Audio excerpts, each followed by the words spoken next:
கேட்டுக்கொள்கிறோம்.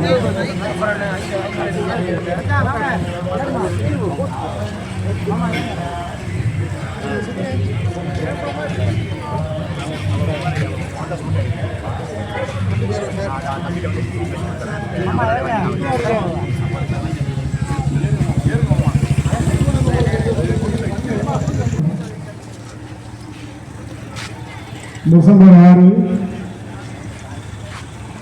பாசிச எதிர்ப்பு நாள் மாபெரும் கண்டன ஆர்ப்பாட்டம் இனிதே துவங்க உள்ளது. ஆங்காங்கே இருக்கக்கூடிய பெரியவர்களும் தாய்மார்களும் இளைஞர்களும் கண்டன ஆர்ப்பாட்டம் நடைபெறும் இடத்திற்கு வருமாறு உங்களை அன்போடு அழைக்கின்றோம். நிகழ்ச்சி துவங்க இன்னும் சில நிமிடங்களே உள்ளது. ஆங்காங்கே இருக்கக்கூடிய பெரியவர்களும் தாய்மார்களும் இளைஞர்களும் கண்டன ஆர்ப்பாட்டம் நடைபெறும் இடத்திற்கு வருமாறு உங்களை அன்போடு அழைக்கின்றது எஸ்டிபி கட்சி பணிக்கலாம்.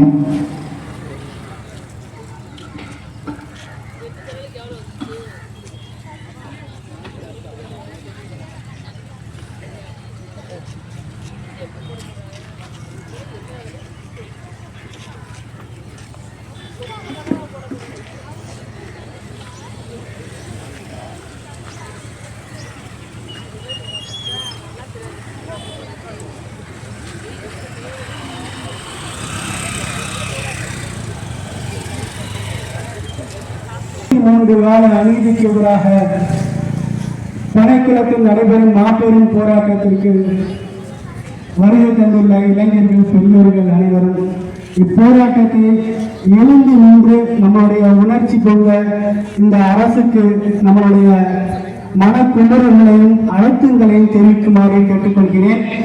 வயது முதிர்ந்தோர் மற்றும் முடியாதவர்களுக்கு மட்டுமே இருக்கை விடப்பட்டுள்ளது. ஆகையால் இந்த உணர்ச்சி பூர்வமான போராட்டத்தை நமது எழுந்து நின்று நம்மளுடைய கண்டனத்தை பதிவு செய்யுமாறு கேட்டுக்கொள்கிறேன்.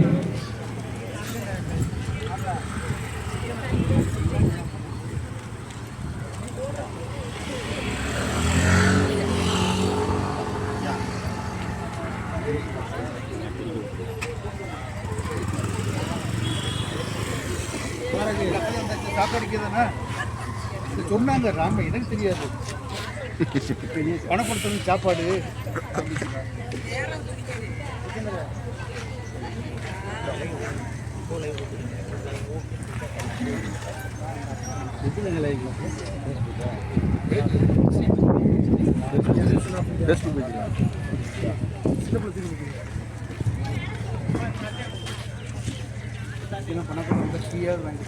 பசியிலிருந்து விடுதலை, பயத்திலிருந்து விடுதலை.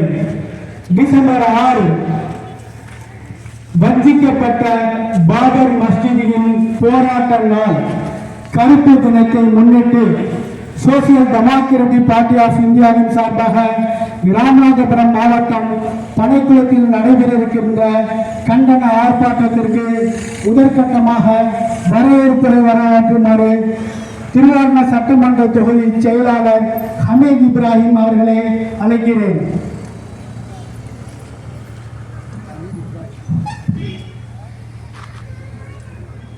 ஏக இறைவனின் சாந்தியும் சமாதானமும் இந்த குழுமியுள்ள நம்மவர்கள் அனைவர்கள் மீதும் இன்று நிலவட்டுமாக என்று பிரார்த்தித்தவனாக 33 ஆண்டுகால அநீதிக்கு எதிராக கூடியிருக்கும் இந்த கூட்டம்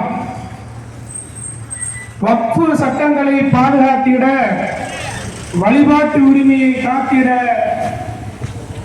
நடைபெற்றுக் கொண்டிருக்கும் இந்த கண்டன ஆர்ப்பாட்டத்திற்கு தலைமை வாங்கி நடத்தி கொண்டிருக்கும் எஸ்டிபி கட்சியின் ராமநாதபுரம் கிழக்கு மாவட்ட தலைவர் சகோதரர் ரியாஸ்கான் அவர்களே, இந்த நிகழ்ச்சியை மிகச் சிறப்பாக தொகுத்து வழங்கிக் கொண்டிருக்கும் நம் திருவாடானை சட்டமன்ற தொகுதியின் தலைவர் சகோதரர் முகமது ஹனீப் அவர்களே, கண்டன உரையாற்ற இருக்கும் என் அண்ணன் ராமநாதபுரம் சட்டமன்ற தொகுதியின் தலைவர் பீர் அவர்களே,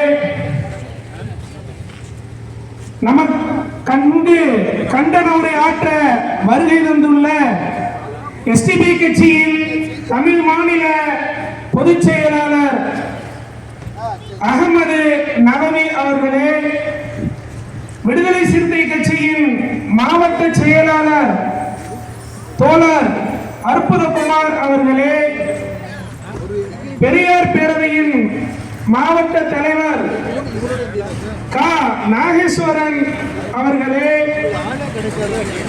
விமன் இந்தியா மூவ்மெண்டின் மாவட்ட தலைவி ரம்ஜான் பேகம் அவர்களே, ராமநாதபுரம் மாவட்ட துணைத் தலைவர் இமாம் ஜஹாங்கீர் அரூசி அவர்களே, ராமநாதபுரம் மாவட்ட துணைத் தலைவர் டாக்டர் சகோதரி ஜெமீலிசா அவர்களே, மாவட்ட பொதுச் செயலாளர் முகமது சுலைமான் அவர்களே, மாவட்ட அமைப்பு பொதுச் செயலாளர் அப்துல் ஜமீல் அவர்களே, மாவட்ட பொருளாளர் மாமா ஹசன் அலி மாமா அவர்களே, மாவட்ட செயலாளர்கள் சகோதரர் ஜோஹபர் சாதி, சகோதரர் அப்துல் மஜீத் அவர்களே, வழக்கறிஞர் அணி தலைவர் மாவட்ட செயற்குழு உறுப்பினர் அப்துல்லா அவர்களே, மாவட்ட செயற்குழு உறுப்பினர்கள் சகோதரர் நூருல் ஜமால், சகோதரர் சோமண்ணன், சகோதரர் ராஜ்குமார் அவர்களே, மாவட்ட செயற்குழு உறுப்பினர்கள் சகோதரர் நவர்சா, சகோதரர் நஜ்முதீன் அவர்களே, விமன் இந்தியா மூவ்மெண்டின் மாவட்ட துணைத் தலைவி சகோதரி சித்தினிசா அவர்களே, எஸ்டிடியூவின் மாவட்ட தலைவர் முகமது ஆசாத் அவர்களே, மாவட்ட ஒருங்கிணைப்பாளர் வழக்கறிஞர்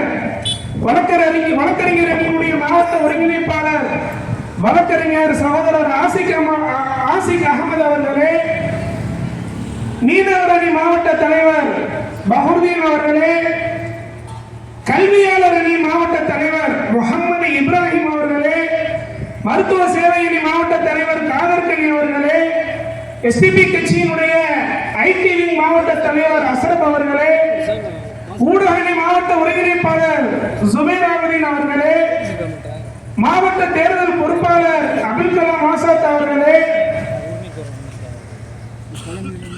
திருவாடானை சட்டமன்ற தொகுதியின் துணைத் தலைவர்கள் சகோதரர் ரிஸ்வான், சகோதரர் மூர்த்தி அவர்களே, திருவாடானை சட்டமன்ற தொகுதியினுடைய அமைப்பு செயலாளர் சிராஜுதீன் அவர்களே, திருவாடானை சட்டமன்ற தொகுதியின் பொருளாளர் ரிஸ்வான் அவர்களே, இணைச் செயலாளர் சுல்தான் அவர்களே, இணைச் செயலாளர் கஜினி முகமது அவர்களே, பனைக்குளம் கிளை தலைவர் முகமது ஹனீஃபா அவர்களே, கிளை செயலாளர் ஹபீப் ரஹ்மான் அவர்களே, வழக்கறிஞர் அணி மாவட்ட தலைவர் முகமது நதீம் அவர்களே, மேலும் இறுதியாக நன்றி உரையாற்ற இருக்கக்கூடிய பனைக்குளம் கிளை பொருளாளர் ஜாக்கிர் ஹுசேன் அவர்களே, இங்கு வருகை வந்துள்ள சகோதரிகளே, தாய்மார்களே, ஜமாத்தார்களே, பெரியோர்களே, சகோதரர்களே, உங்கள் அனைவரையும் வருக வருக என வரவேற்கின்றேன். நன்றி.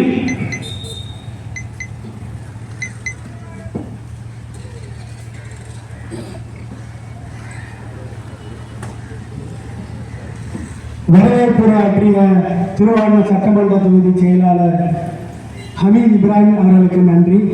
அடுத்தபடியாக தலைமை உரையாற்ற வருமாறு சோசியல் டெமோக்ராட்டிக் பார்ட்டி ஆஃப் இந்தியாவின் ராமநாதபுரம் கிழக்கு மாவட்ட தலைவர் ரியாஸ் கான் அவர்களை அழைக்கிறேன்.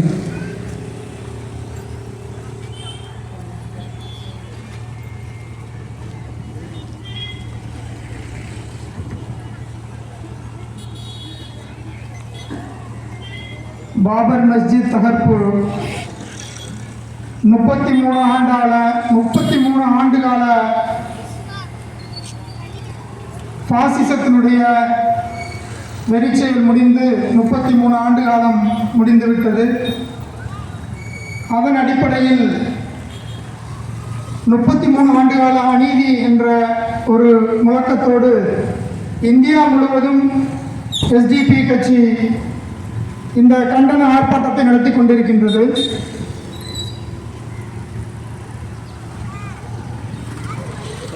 இங்கே சிலர் கேள்வி எழுப்புகின்றனர், இடிச்சு 33 வருஷம் ஆச்சு, இன்னும் எதுக்கு அதை பற்றி பேசிகிட்டு இருக்கீங்க, இன்னும் எதுக்கு அதை பற்றி மக்கள் மத்தியில் விழிப்புணர்வு ஏற்படுத்திக்கிட்டே இருக்கீங்க அப்படிங்கிற ஒரு சில கேள்விகளை சிலர் தொடுக்கின்றனர். SDP கட்சி அன்றே சொன்னது, இந்த பாசிசத்தினுடைய இலக்கு ஒரு பள்ளிவாசல் அல்ல, இந்தியாவில் இருக்கக்கூடிய 3000 மஸ்ஜிதுகளை தகர்க்க வேண்டும் என்பது. இன்றைக்கு அதான் நடந்துட்டு இருக்கு. இன்னைக்கு நிறைய முஸ்லீம்கள் என்ன பண்றாங்கன்னா ஒரு முடிவுக்கே வந்தாங்க. என்ன முடிவுக்கு வந்தாங்க? ஒரு பள்ளிவாசல் தானே விட்டு கொடுத்துட்டு போயிடலாம் அப்படின்னு. இப்பயும் சிலருக்கு அந்த மனநிலை இருக்குது. அந்த ஒரு பள்ளிவாசல் தான் அப்படின்னா நம்ம நிச்சயமா என்ன பண்ணிடலாம், விட்டு கொடுத்துட்டு போயிடலாம். நமக்கு என்ன இருக்குது, 1000 பள்ளிவாசல்களை கட்டக்கூடிய தகுதியும் திறமையும் முஸ்லிம்களுக்கு இருக்கு. ஆனா அவன் என்ன பண்றான், 3000 பள்ளிவாசல்களை எடுக்கிறதுக்கான ஒரு திட்டமிடுதலை வச்சிருக்கிறான். இதைத்தான் நாம என்ன பண்றோம், யாரும் இதை மறந்து விடக்கூடாது, அனைவருமே தன்னுடைய உள்ளங்களை இதை என்ன பண்ணணும், திரும்ப திரும்ப அதை சொல்லிக்கிட்டே இருக்கணும் அப்படிங்கிறதுக்காக தான் நாங்கள் 33 வருஷமா இடிக்கப்பட்ட நாள்ல இருந்து இன்னைக்கு வரைக்கும் நம்ம என்ன பண்ணிட்டு இருக்கிறோம், இந்த ஆர்ப்பாட்டத்தை நம்ம தொடர்ச்சியாக நடத்தி கொண்டிருக்கிறோம். SDP கட்சி சார்பாக பாபர் மஸ்ஜிதுக்கு அடுத்து கேன்வாபின்னு சொல்லக்கூடிய அந்த பள்ளியை இடிக்கிறதுக்கான ஒரு திட்டமிடுதல் நடந்துட்டு இருக்கு. அதுக்கடுத்து அஜ்மீர் தர்கா, இப்படி அவனுடைய லிஸ்ட் தொடர்ந்துகிட்டே போயிட்டு இருக்கு. இப்ப மதுரையில திருப்பரங்குன்ற பிரச்சனை எல்லாருமே கேள்விப்பட்டிருப்பீங்க. இப்படி நம்மளுடைய அடையாளமாக இருக்கக்கூடிய பள்ளிவாசல்களையும் தர்காக்களையும் 3000 வழிபாட்டு தலங்களை இடிக்கிறது அவனுடைய ஒரு நோக்கம்.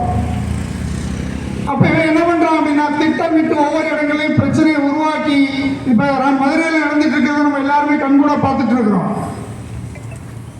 அரசு தடுக்குது, காவல்துறை தடுக்குது, அதே மீறி என்ன பண்றான், அங்க ஒரு பெரிய கலவரத்தை ஏற்படுத்துறதுக்கான ஒரு முயற்சி நடக்குது.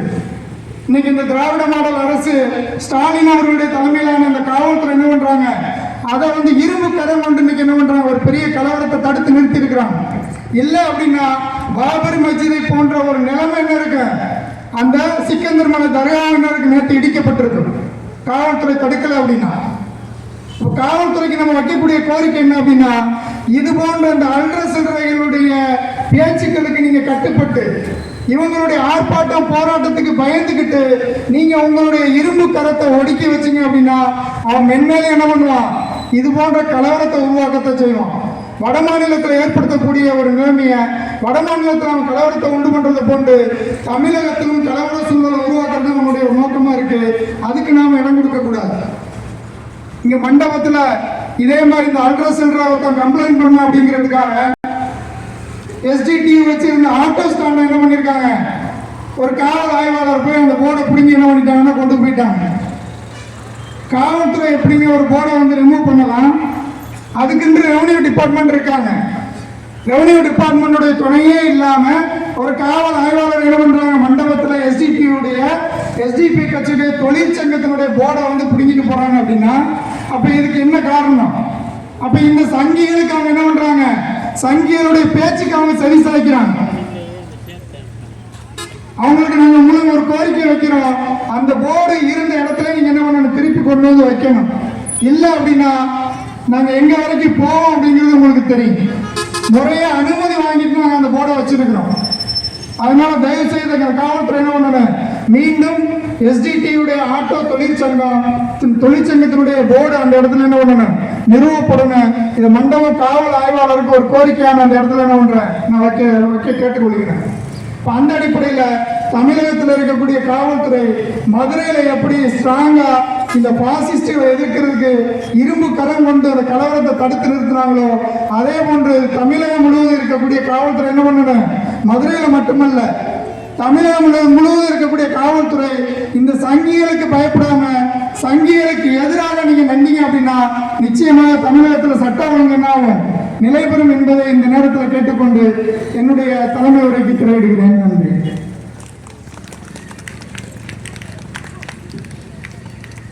மிகவும் அழகான முறையில் தலைமை உரையாற்றிய சோசியல் கம்யூனிஸ்ட் ரெட்டி பார்ட்டி ஆஃப் இந்தியாவுடைய ராமநாதபுரம் கிழக்கு மாவட்ட தலைவர் ரியாஸ் கான் அவர்களுக்கு நன்றி. அடுத்தபடியாக கண்டன கோஷை எழுப்ப வருமாறு ராமநாதபுரம் கிழக்கு மாவட்டம் சட்டமன்ற தொகுதி தலைவர் பீர் மகனின் அவர்களை அழைக்கின்றேன். கோஷம் எழுப்பும் பொழுது அனைவரும் எழுந்து கையை உயர்த்தி உரைக்க கோஷம் இடுமாறு கேட்டுக்கொள்கிறோம்.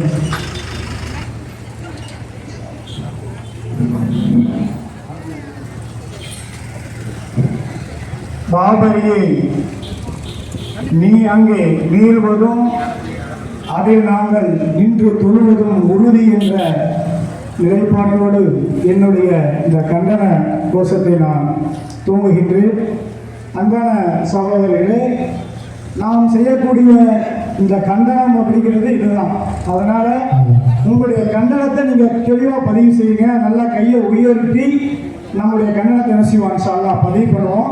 நான் சொல்ல சொல்ல நீங்க நினைச்சீங்க சொல்லுங்க இன்ஷால்லா. விடுதலை விடுதலை, பசியில் இருந்து விடுதலை.